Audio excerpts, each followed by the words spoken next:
father died when he was 3.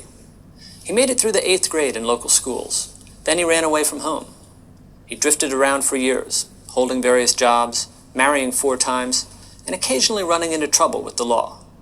In 1961, he was working as an electrician in Florida and supplementing his income by gambling. That summer, someone broke into a pool room and stole money from a cash register. A witness said he'd seen Gideon leaving, so the police arrested him. What says the defendant? Are you ready for trial? I'm not ready, Your Honor. Gideon was flat broke. So broke he had spent the last 2 months here in the county jail because he couldn't even afford bail. There was no way he could pay for a lawyer. I have no counsel. Wait, stop. Rewind. Sorry for interrupting, but I didn't want you to miss it. I have no counsel. Why do you not have counsel? Do you know that your case was set for trial today? Your Honor, I request this court to appoint counsel to represent me in this trial.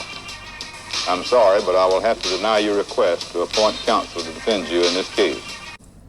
But while he's in jail, Gideon starts reading something that's not so complicated: the U.S. Constitution. The Constitution is written so that ordinary people can understand it, and Gideon thinks he does.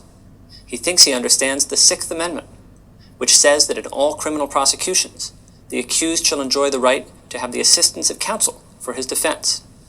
And he thinks that when Florida tried him without giving him a lawyer, it violated this right. So Gideon writes a petition to the United States Supreme Court.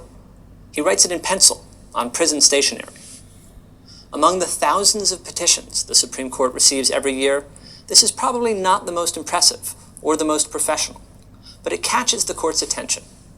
They take the case, and they rule in his favor, 9-0. The right to counsel and the right to a jury are similar in one way. They both work to ensure that the defendant isn't alone. It's not just you against the government. You get a lawyer who's on your side, who knows the system. And you get the jury. They aren't on your side, but they aren't on the government's side either. They aren't career judges who've maybe become cynical after seeing hundreds of cases. They're your peers. They represent the people.